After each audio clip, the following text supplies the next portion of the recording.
Θέμα: η εισήγηση πεπραγμένων της Διοικούσας Επιτροπής της Περιφερειακής Ένωσης Τυφλών Κρήτης για την 38η Ετήσια Τακτική Γενική Συνέλευση στις 23 Δευτέρου 2025, αλλά και για το Γενικό Συμβούλιο του Πανελληνίου Συνδέσμου Τυφλών στις 29 Μαρτίου 2025.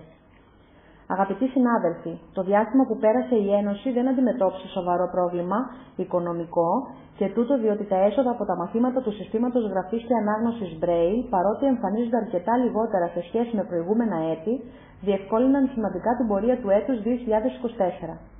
Η Περιφερειακή Ένωση Τυφλών Κρήτης κατάφερε να εργαστεί κατά το δυνατόν προς όφελος των μελών της και της ίδιας της Ένωσης, εξασφαλίζοντας θετικά αποτελέσματα σε αρκετές από τις ενέργειές της.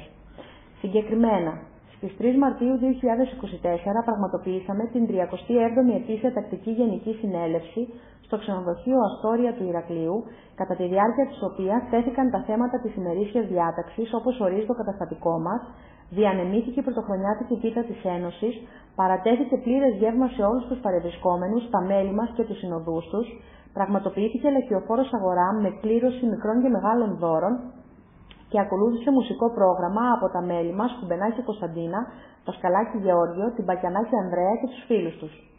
Σημαντική ήταν η παρουσία του Αρχιεπισκόπου Κρήτης, κυρίου Ευγενίου, ο οποίος ήταν ο μόνος που μας τίμησε με την παρουσία του, ανταποκρινόμενος στην πρόσκλησή μας να παρευρεθεί στη γενική μας συνέλευση και τον ευχαριστούμε ιδιαιτέρως γι' αυτό. Στη συνέχεια, ακούσαμε τα προβλήματα και τα αιτήματα των μελών μας, τα οποία συμπεριλήφθηκαν στη στοχοθεσία μας και για τα οποία εργαστήκαμε κατά τη διάρκεια του έτους. Πριν ξεκινήσουμε τον απολογισμό των πεπραγμένων, θα θέλαμε να αναφερθούμε σε 3 απώλειες. Στις 19 Απριλίου 2024 απεβίωσε το μέλος μας Δημάκης Μινάς από τις Αγίες Παρασχές. Ο Μινάς υπήρξε για πολλά χρόνια ενεργό μέλος μας, συμβάλλοντας με την παρουσία του στα δρόμενα του σωματείου μας. Στις 8 Σεπτεμβρίου 2024 απεβίωσε ο συντοπίτης μας Σεκαδάκης Νικήτας, ο οποίος υπήρξε για δεκαετίες μέλος του Διοικητικού Συμβουλίου του Πανελληνίου Συνδέσμου Τυφλών και υπηρέτησε με ανιδιοτέλεια και διάθεση προσφορά στους ανθρώπους με οπτική αναπηρία από διάφορες θέσεις και ιδιαίτερα ως υπεύθυνος για τη σωστή λειτουργία των περιφερειακών και τοπικών ενώσεων του Πανελληνίου Συνδέσμου Τυφλών. Στις 25 Οκτωβρίου έφυγε από τη ζωή ο Γιαννιδάκης Σταμάτης, σύζυγος της Γενικής Γραμματέως μας κυρίας Κατσιπουλάκης Γιαννιδάκη Καλλιόπης. Ο χαμός του μας συγκλώνησε όλους, καθώς ήταν αγαπητός σε όλους μας, εξαιρετικός άνθρωπος και αποτελούσε το στήριγμα της Γενικής Γραμματέως μας. Ευχόμαστε ο Θεός να αναπαύσει τις ψυχές τους και υγεία στους συγγενείς τους για να τους τιμούνται με αγάπη. Ξεκινώντας τον απολογισμό των πεπραγμένων της Περιφερειακής μας Ένωσης, θα αναφερθούμε στην εκμάθηση της γραφής Braille, η οποία είναι και η κύρια πηγή των εσόδων μας. Πραγματοποιήσαμε 4 κύκλους εκπαίδευσης, κατά τη διάρκεια των οποίων καταφέραμε να εκπαιδεύσουμε στα 2 υποκαταστήματά μας, σε Ηράκλειο και Ρέθυμνο, 129 άτομα. Η ΠΕΤ καθ' όλη τη διάρκεια του έτους έδωσε μεγάλη βαρύτητα στη διεκδίκηση πραγμάτων για τη βελτίωση της ζωής των μελών της. Αναλυτικότερα, συμμετείχε ενεργά στην Επιτροπή Προσβασιμότητας και Εμποδιζόμενων Χρηστών που έχει συγκροτηθεί από το Δήμο Ρεθύμνου. Όσον αφορά τους υπόλοιπους Δήμους, εκείνοι είτε δεν έχουν συγκροτήσει καθόλου επιτροπές προσβασιμότητας, είτε δεν τις συγκροτούν πλέον. Συμμετείχε στη δημόσια διαβούλευση, η οποία πραγματοποιήθηκε την Παρασκευή 2 Δευτέρου του 2024 στην αίθουσα του Δημοτικού Συμβουλίου του Δήμου Ρεθύμνης με θέμα το νέο σχέδιο αστικής προσβασιμότητας του Δήμου. Στη διαβούλευση συμμετείχε η Γενική Γραμματέας μας, κυρία Κατσιπουλάκη Γιαννιδάκη Καλλιόπη. Απέστειλε φυλάδια σε γραφή Braille στις 3 Τρίτου του 2024 σε διάφορους φορείς του χώρου μας, αλλά και σε μέλη μας σε όλη την Κρήτη που αφορούσαν στην προστασία των ζώων, τα οποία εκτύπωσε ο Δήμος Ηρακλείου. Αντίστοιχα έπραξε η ΠΕΤ και για τα φυλάδια που εκτύπωσε ο Δήμος Χανίων σχετικά με την ανακύκλωση, τα οποία στάλθηκαν σε μέλη μας του Δήμου Χανίων και τέλος συμμετείχε στην αγωνιστική κινητοποίηση που διοργάνωσε η Εθνική Ομοσπονδία Τυφλών την 3η Δεκεμβρίου 2024 έξω από το Υπουργείο Οικονομικών στην Πλατεία Συντάγματος. Η Περιφερειακή Ένωση Τυφλών Κρήτης, στο πλαίσιο των παρεμβάσεών της, απέστειλε πλήθος επιστολών και αιτημάτων με στόχο την καλυτέρευση της ζωής των ανθρώπων με οπτική αναπηρία στην Κρήτη. Πιο συγκεκριμένα, απέστειλε επιστολή με προβλήματα και προτάσεις προς τον Δήμαρχο Ηρακλείου κ. Αλέξη Καλοκαιρινό στις 8 Πρώτου 2024. Απέστειλε επιστολή διαμαρτυρίας για την καταπάτηση των οδηγών όδευσης τυφλών προς την πρόεδρο ΣΕΔΝΗ, κ. Αντωνακάκη Μαρία, στις 17 Πρώτου του 2024. Απέστειλε επιστολή προς τον Πρωθυπουργό της Ελλάδος, κ. Μητσοτάκη Κυριάκο, με θέμα την ανάδειξη της έλλειψης των εκπαιδευτών κινητικότητας, προσανατολισμού και δεξιοτήτων καθημερινής διαβίωσης για τα άτομα με οπτική αναπηρία στην Κρήτη στις 17 Πρώτου 2024. Απέστειλε επιστολή ενημέρωσης για την κατάσταση προσβασιμότητας στην πόλη του Ηρακλείου προς τον Αντιδήμαρχο Τεχνικών Έργων, κ. Σισαμάκη Γεώργιο, στις 23 Πρώτου του 2024. Απέστειλε επιστολή ενημέρωσης για την κατάσταση προσπελασιμότητας των πεζοδρομίων και των πεζόδρομων στην πόλη του Ηρακλείου προς τον Αντιδήμαρχο Καθαριότητας και Πρασίνου, κ. Γελιτάκη Νικόλαο. Απέστειλε ευχαριστήρια επιστολή προς τον Δήμαρχο Σιτίας, κ. Ζερβάκη Γεώργιο, στις 7 Δευτέρου του 2024 για την τοποθέτηση οδηγών όδευσης τυφλών στα έργα ανάπλασης της πόλης και επισήμανση λαθών προς διόρθωση. Απέστειλε εκ νέου επιστολή ερώτησης για τη μη τοποθέτηση οδηγών όδευσης τυφλών στα ενετικά τείχη προς τον Διευθυντή Τεχνικής Υπηρεσίας κ. Μανουσάκη Εμμανουήλ στις 19 Δευτέρου 2024. Απέστειλε επιστολή με προτάσεις για το ΣΑΠ, Σχέδιο Αστικής Προσβασιμότητας του Δήμου Ρεθύμνου, προς την κυρία Μακάβα Στεφανία στις 15 Δευτέρου του 2024. Απέστειλε επιστολή ενημέρωσης για τη μη τοποθέτηση οδηγού όδευσης τυφλών στην ανάπλαση των ενετικών τυχών Ηρακλείου προς την Υπουργό Πολιτισμού, κυρία Μενδώνη Λίνα, στις 5 Τρίτου του 2024, για την οποία επιστολή δεχτήκαμε απάντηση, όπου η κυρία Μενδώνη έδωσε εντολή να γίνει οποιαδήποτε ενέργεια χρειάζεται προκειμένου να είναι προσβάσιμο και προσπελάσιμο για όλους το έργο του περιπάτου των ενετικών τυχών στις 7 Δεκάτου του 2024. Απέστειλε επιστολή ενημέρωσης προς τον Δήμαρχο Ιεράπετρας, κ. Φραγκούλη Εμμανουήλ, με θέμα την κείμενη νομοθεσία που αφορά στους κοινόχρηστους χώρους του Δήμου στις 6 Τρίτου του 2024. Απέστειλε επιστολή ενημέρωσης προς τον κ. Μποκία Μενέλα, ο Δήμαρχο Δήμου Μαλεβιθίου, που αφορούσε στην απαλλαγή των δημοτικών τελών σε άτομα με οπτική αναπηρία στις 6 Τρίτου του 2024. Η απάντηση που λάβαμε είναι ότι υπήρχε ήδη απαλλαγή δημοτικών τελών κατά 50% σε άτομα με αναπηρία όρασης από 80% και άνω. Απέστειλε επιστολή ενημέρωσης για την παντελή απουσία εκπαιδευτών κινητικότητας στην Κρήτη προς την Υπουργό Κοινωνικής Συνοχής και Οικογένειας, κ. Ζαχαράκη Σοφία, στις 22 Τρίτου του 2024. Απέστειλε επιστολή προς τον Δήμαρχο Μινώα Παιδιάδος, κ. Κιγκέρο Βασίλειο, με προτάσεις της ΠΕΚ για την αστική προσβασιμότητα του Δήμου στις 28 Τρίτου του 2024. Απέστειλε έτοιμα συνάντησης με τον Δήμαρχο Ηρακλείου, κ. Καλοκαιρινό Αλέξη, την 1η Τετάρτου του 2024, προκειμένου να συζητηθούν φλέγοντα θέματα που απασχολούν τους πολίτες του Ηρακλείου με οπτική αναπηρία. Απέστειλε έτοιμο στους Δήμους για δωρεάν ανάπτυντρα παραλία στα μέλη της και τους συνοδούς τους με την επίδειξη της κάρτα μέλους στις 5 Τετάρτου του 2024. Στο εν λόγω αίτημα, οι Δήμοι ανταποκρίθηκαν θετικά. Απέστειλε επιστολή προς τον Δήμαρχο Μιλοποτάμου κ. Κλάδο Γεώργιο με την νομοθεσία προσβασιμότητας κοινόχρηστων χώρων στις 17 Τετάρτου του 2024, έπειτα από συνάντηση του Δημάρχου με τη Γενική Γραμματέα της ΠΕΚ, κυρία Κατσιπουλάκη Γιαννιδάκη Καλλιόπη, στις 16 Τετάρτου του 2024. Απέστειλε εκ νέου επιστολή με προτάσεις για τα υποεκτέλεση έργα του Δήμου Αρχανών Αστερουσίων προς τον κ. Σημαντηράκη Εμμανουήλ, προϊστάμενο Τεχνικών Υπηρεσιών και Περιβάλλοντος, στις 17 Τετάρτου του 2024. Απέστειλε εκ νέου επιστολή με προτάσεις βελτίωσης προσβασιμότητας της Πλατείας Ελευθερίας στο πλαίσιο ανακατασκευής της προς τον Αντιδήμαρχο Τεχνικής Υπηρεσίας του Δήμου Ηρακλείου κ. Σισαμάκη Γεώργιο στις 18 Τετάρτου του 2024. Απέστειλε επιστολή ενημέρωσης σχετικά με τη χρήση των οδηγών όδευσης τυφλών προς τον κ. Σισαμάκη Γεώργιο στις 23 Τετάρτου του 2024. Απέστειλε επιστολή προβληματισμού σχετικά με τις φυτεύσεις στα πεζοδρόμια και στους πεζόδρομους της πόλης του Ηρακλείου προς τον κ. Γελιτάκη Νικόλαο στις 23 Τετάρτου του 2024. Απέστειλε έτοιμο απάντησης προς τον Πρωθυπουργό κ. Μητσοτάκη Κυριάκο σχετικά με την απουσία εκπαιδευτών κινητικότητας προς ανατολισμού και δεξιοτήτων καθημερινής διαβίωσης στις 24 Τετάρτου του 2024. Απέστειλε αιτήματα προς τον Δήμαρχο Ηρακλείου για γήπεδο ποδοσφαίρου για τα άτομα με οπτική αναπηρία στο Ηράκλειο στις 30 Τετάρτου του 2024. Απέστειλε ερώτηση προς την κυρία Ζαχαράκη Σοφία στις 14 Πέμπτου του 2024 σχετικά με το τι προτίθεται να πράξουν για τους εκπαιδευτές κινητικότητας. Απέστειλε έτοιμα προς την ΕΣΑΜΕΑ για πλήρη ασφάλιση των ΑΜΕΑ χωρίς εργασία με 80% και άνω αναπηρία στις 16 Πέμπτου του 2024. Απέστειλε επιστολή προς την ΠΕΡ Κρήτης σχετικά με την έλλειψη ελεγκτικού μηχανισμού τήρησης της νομοθεσίας στα έργα κοινόχρηστων χώρων των Δήμων στις 17 Πέμπτου του 2024. Απέστειλε απαντητική επιστολή στις 8 Εβδόμου του 2024 στο ερώτημα της κυρίας Ζαχαράκη Σοφίας προς την κυρία Σπυριδάκη Κατερίνη, η οποία απέστειλε συνηγορητική επιστολή υποστηρίζοντας τους τυφλούς της Κρήτης στο αίτημά τους για επίλυση του ζητήματος εκπαιδευτών κινητικότητας. Απέστειλε προτάσεις για την εκτύπωση φυλαδίων, ούτως ώστε να μπορούν να διαβαστούν και από άτομα με οπτική αναπηρία προς την κυρία Μαρτινιανάκη Εύη στις 8 Εβδόμου του 2024. Απέστειλε επιστολή προς τον κύριο Βαρδακαστάνη Ιωάννη, πρόεδρο της ΕΣΑΜΕΑ, στις 10 Εβδόμου του 2024, σχετικά με τις ατέλειες, ασάφειες αλλά και προτάσεις για τη βελτίωση της ΚΙΑ 6213 Β 2022. Απέστειλε επιστολή συμπαράστασης στις 28 Οκτώβρου του 2024 προς τον κύριο Γελιτάκη Νικόλαο, ο οποίος διώκονταν ποινικά εκείνες τις ημέρες λόγω της προσπάθειάς του να εφαρμόσει τις αποφάσεις του Δημοτικού Συμβουλίου αλλά και της Χ 6213/2022. Απέστειλε ενημερωτική επιστολή σχετικά με την αντιμετώπιση του θέματος της προσβασιμότητας των τυφλών στην πόλη του Ηρακλείου από τη Δημοτική Αρχή προς τον Δήμαρχο Ηρακλείου κ. Καλοκαιρινό Αλέξη στις 12 Ιανουαρίου του 2024. Απέστειλε επιστολή προς τον κύριο Ταβερναράκη Γεώργιο, πρόεδρο του Εθνικού Επιμελητηρίου Ανατολικής Κρήτης, με θέμα την εφαρμογή της Χ 6213/2022 σε κοινόχρηστους χώρους στις 23 Ιανουαρίου του 2024. Απέστειλε επιστολή διαμαρτυρίας στις 30 Ιανουαρίου του 2024 προς τον κύριο Γιαλιτάκη Νικόλαο, αντιδήμαρχο Καθαριότητας, Περιβάλλοντος και Ενέργειας, σχετικά με τον τρόπο λειτουργίας και την απαράδεκτη νοοτροπία της υπηρεσίας Πρασίνου, η οποία καταστρέφει συστηματικά την πεζή κινητικότητα.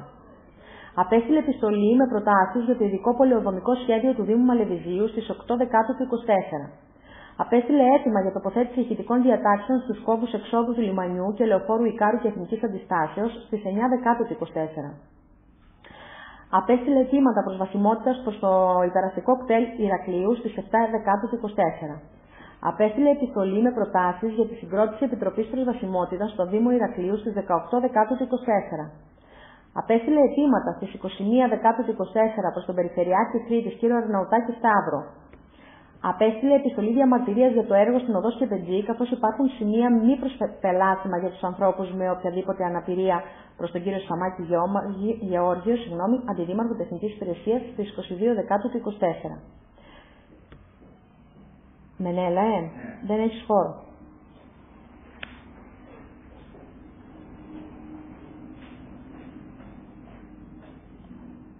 Κάτσε να το κάνω αυτό.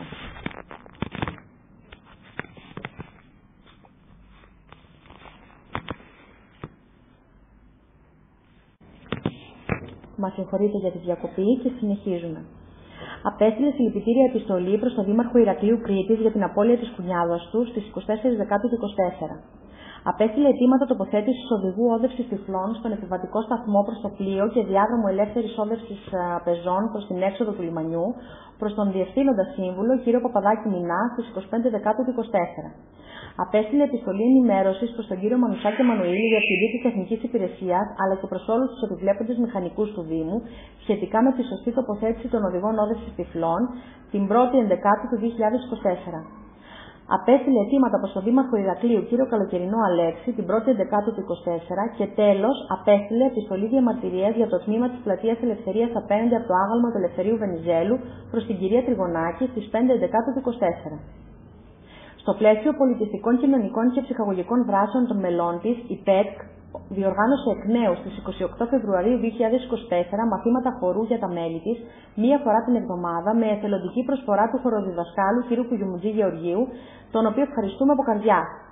Στις 6 Δεκάτου του 2024 η Περιφερειακή Ένωση Τυφλών Κρήτης είχε την τιμή και τη χαρά να συμμετέχει για δεύτερη φορά στον ημιμαραθώνιο Αρκαλοχωρίου. Πρόκειται για πρωτοβουλία της Αντιπροέδρου του Συλλόγου μας, κυρία Ζαβετάκη Ελευθερίας, η οποία κατόπιν συνεννόησης με τον Πρόεδρο της Επιτροπής Διοργάνωσης του ημιμαραθωνίου, κ. Λεβιζάκη Γεώργιο, εξασφάλισε τη δωρεάν συμμετοχή των μελών της ΠΕΤ σε αυτό το σπουδαίο γεγονός του τόπου μας.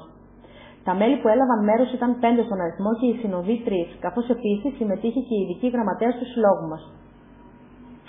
Επίσης, στην προσπάθειά της η Περιφερειακή Ένωση Τυφλών Κρήτης να επικοινωνήσει το έργο της αλλά και την ύπαρξή της σε επίδοξα μέλη, επανέκδοσε και διένυμε ενημερωτικά φυλάδια στις 10 Πρώτου του 2024, τα οποία τοποθέτησε στα κέντρα κοινότητας των Δήμων αλλά και στα ΚΕΠΑ Ηρακλείου, ούτως ώστε να μπορούν οι άνθρωποι με οπτική αναπηρία να έρχονται σε μια πρώτη επαφή με το σωματείο μας, καθώς προσέρχονται στα ΚΕΠΑ για την πιστοποίηση της αναπηρίας τους.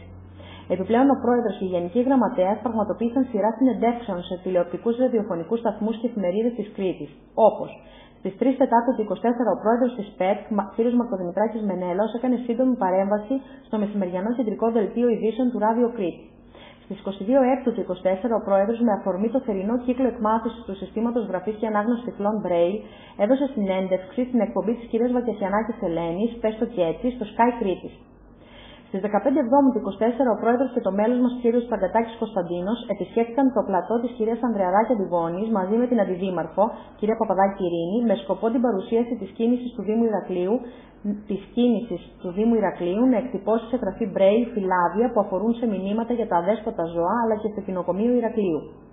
Στις 17 Εβδόμου του 2024 ο Πρόεδρος έκανε παρέμβαση στην εκπομπή του Μανώλη Αργυράκη στο Ράδιο Κρήτη, καθώς συζητούνταν το θέμα των διαφημίσεων πάνω στις τάσεις των αστικών λεωφορείων, οι οποίες βρίσκονται εντός των ελεύθερων ζωνών όδευσης πεζών.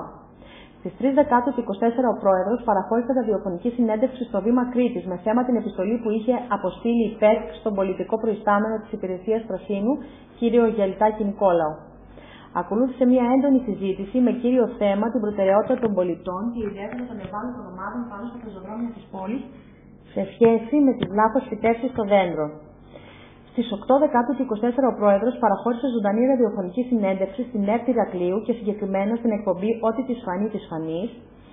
Θέμα της συνέντευξης υπήρξαν τα ζητήματα προσβασιμότητας, τα ζητήματα έλλειψης εκπαιδευτών κινητικότητας και η παρουσίαση της ΠΕΤ Κρήτης και του έργου της.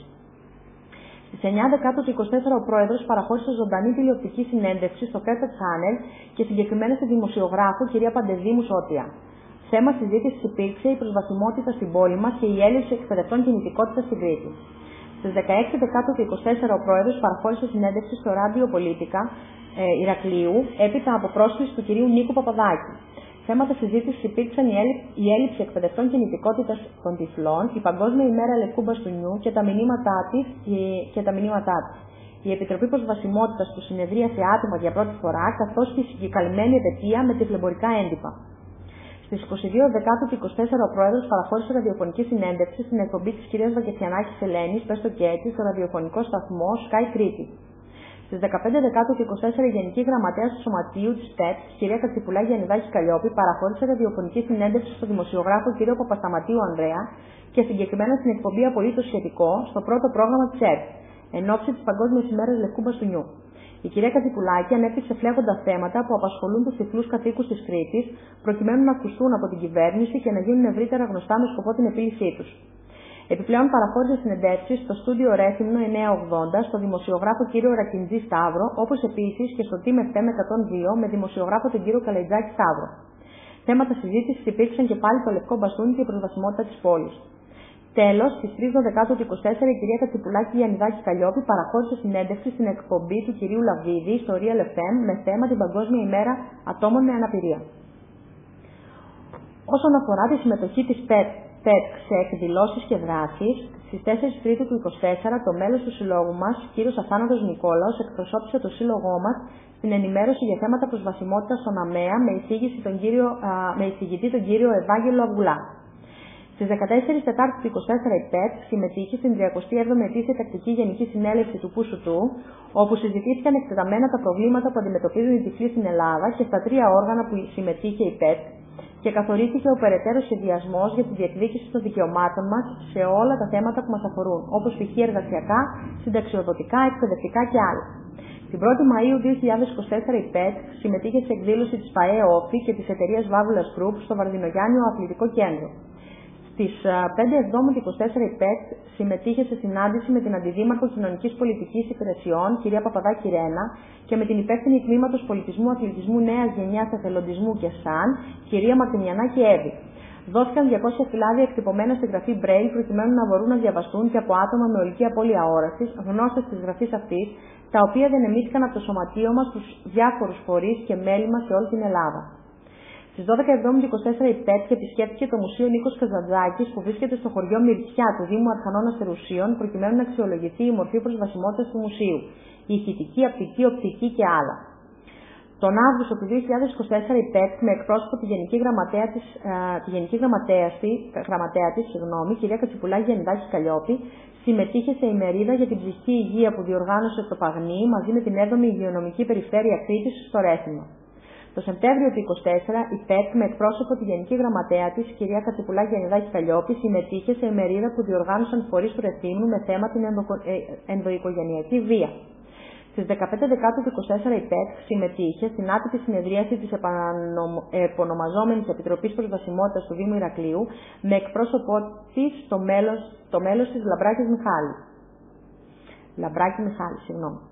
Ελπίζουμε κάποτε ο Δήμος να πάρει στα σοβαρά την προσβασιμότητα και προσπελασιμότητα της πόλης και να συγκροτήσει Επιτροπή Επίλυσης των Προβλημάτων Προσβασιμότητας. Η Περιφερειακή Ένωση Τυφλών Κρήτης του Πανελληνίου Συνδέσμου Τυφλών συμμετείχε στην αγωνιστική κινητοποίηση που διοργάνωσε η Εθνική Ομοσπονδία Τυφλών στις 3 Δεκάτου του 2024 έξω από το Υπουργείο Οικονομικών στην πλατεία Συντάγματος. Στις 30 Δεκάτου του 2024 ο σύλλογός μας συμμετείχε στο δεύτερο συνέδριο Creta Medical Forum, όπου μίλησαν καταξιωμένοι γιατροί για την εξέλιξη της ιατρικής και ιδιαίτερα της οφθαλμολογίας. Η εισήγηση την οποία έκανε ο κύριος Παπάς Νικόλαος και τέλος, στις 30 Δεκάτου του 2024, η ΠΕΠ και συγκεκριμένα το μέλος του συλλόγου μας Γεώργιος Δασκαλάκης συμμετείχε σε εκπαιδευτική κατάδυση σε πισίνα ξενοδοχείου στην πόλη των Χανίων.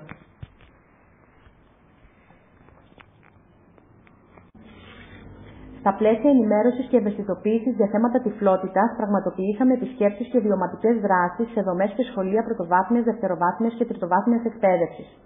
Η Περιφερειακή Ένωση Τυφλών Κρήτης θέλει να ευχαριστήσει θερμά τις διευθύνσεις όλων των σχολείων για την πρόσκλησή τους και για τη θερμή συμμετοχή και φιλοξενία τους και ιδιαίτερα θέλει να ευχαριστήσει τα μέλη της για τη συμμετοχή τους σε αυτές τις δράσεις, τα οποία είναι τα εξής.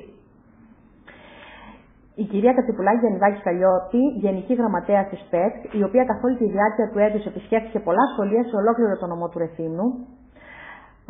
Ο κύριος Παγκατάκης Κωνσταντίνος, φοιτητής του Τμήματος Κοινωνικής Εργασίας του ΕΛΜΕΠΑ. Ο κύριος Δασκαλάκης Γεώργιος, φοιτητής του Τμήματος Κοινωνικής Εργασίας του ΕΛΜΕΠΑ. Η κυρία Κουμπενάκη Κωνσταντίνα, απόφοιτη του Τμήματος Ψυχολογίας του Πανεπιστημίου Κρήτης.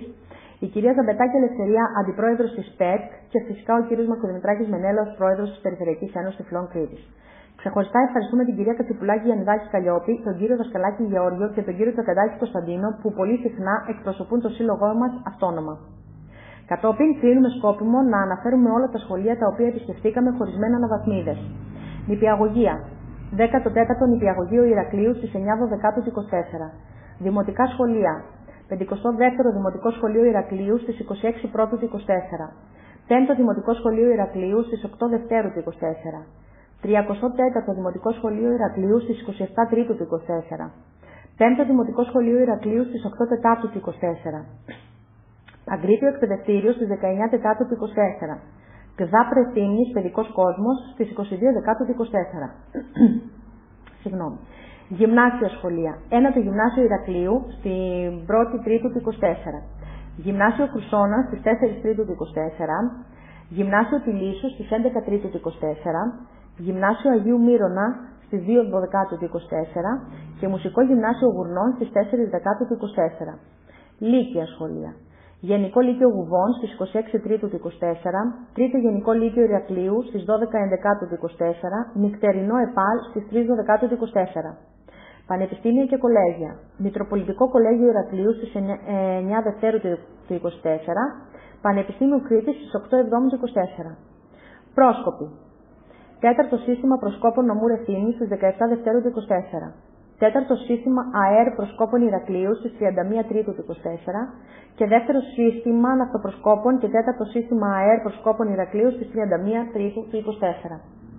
Οι δράσεις του Σωματείου μας όμως δεν ολοκληρώνονται εδώ, καθώς συνεισφέραμε τις εμπειρίες μας και τις γνώσεις μας και στο ερευνητικό κομμάτι. Πιο συγκεκριμένα, η ΠΕΚ συμμετείχε σε οδοντιατρική έρευνα στις 8 Τρίτου του 2024, όπου τα γραφεία του συλλόγου μας επισκέφθηκε ο κύριος Ζουμπουλάκης Μιχαήλ, ο οποίος είναι νοσοκομιακός γιατρός και συγκεκριμένα οδοντίατρος στον Άγιο Νικόλαο. Ο κύριος Ζουμπουλάκης διεξήγαγε έρευνα σχετικά με την υγεία της στοματικής κοιλότητας ανθρώπων με αναπηρία. Στο πλαίσιο της έρευνάς του, ο κ. Ζουμπουλάκης έδωσε οδηγίες για τη σωστή περιποίηση της στοματικής κοιλότητας και του βουρτσίσματος των δοντιών. Στην έρευνα συμμετείχαν 3 μέλη, ο Γιώργος Δασκαλάκης, η Κωνσταντίνα Κουμπενάκη και ο Μενέλος Μακροδημητράκης.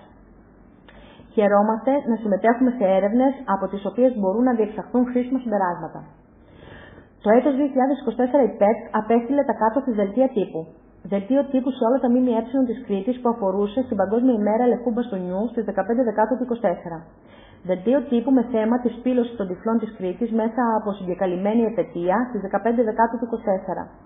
Δελτίο τύπου που αφορούσε στη συνάντηση που πραγματοποίησε με τον Περιφερειάρχη Κρήτης, κ. Αρναουτάκη, ο οποίος ικανοποίησε σχεδόν όλα τα αιτήματά μας στις 8 Ενδεκάτου του 2024. Και τέλος, στις 18 Δεκάτου του 2024 στάλθηκε δελτίο τύπου που αφορούσε στη συνάντηση με τον Δήμαρχο Ηρακλείου κ. Καλοκαιρινό Αλέξη, όπου και συζητήθηκαν όλα τα θέματα που απασχολούν τους ανθρώπους με οπτική αναπηρία του Ηρακλείου. Τέλος, μέσα στο έτος υπήρξαν δωρεές και χορηγίες και υποστήριξη προς το σύλλογό μας και πιο συγκεκριμένα Στις 8 Τρίτου 2024, η κυρία Πλακιωτάκη Άννα δώρισε στο σύλλογό μας ένα έργο της ζωγραφισμένο με κάρβουνο που αποτυπώνεται η Ρωσίδα Αγία Ματρώνα, η οποία είναι η προστάτηδα των τυφλών, μιας και η ίδια ήταν τυφλή εκγενετής.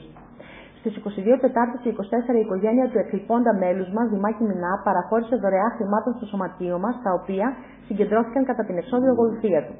Την 1η Πέμπτου 2024, η εταιρεία Vavlev Group χορήγησε 8 μπάλες για τυφλούς που στο εσωτερικό τους περιέχουν κουδούνι, οι οποίες σχεδόθηκαν στα μέλη μας μετά τη λήξη της δράσης.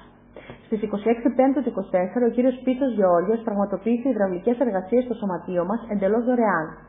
Στις 19 Δεκάτου του 2024, το ΚΚΕ και συγκεκριμένα οι βουλευτές Συντιχάκης Μανώλης, Δάγκα Βιζή και Κομνηνάκα Μαρία έθεσαν ερώτηση προς τους Υπουργούς Υγείας και Κοινωνικής Συνοχής και Οικογένειας σχετικά με τα θέματα που αφορούν το χώρο των ανθρώπων με οπτική αναπηρία και τέλος, στις 24 Ενδεκάτου του 2024, η φιλόλογος ειδικής αγωγής Φακιανάκη Καλλιόπη πήρε την πρωτοβουλία για να ετοιμάσει ένα βίντεο σχετικά με την προσβασιμότητα στο Μουσείο Νίκος Καζαντζάκης με πρωταγωνιστή το μέλος μας Τσαγκαντάκη Κωνσταντίνο.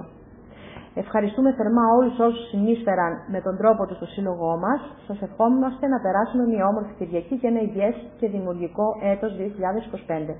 Με τα συναδελφικούς χαιρετισμούς για τη Διοικούσα Επιτροπή, ο Πρόεδρος Μαρκοδημητράκης Μενέλος και η Γενική Γραμματέας Κατσιπουλάκη Γιαννιδάκη Καλλιόπη.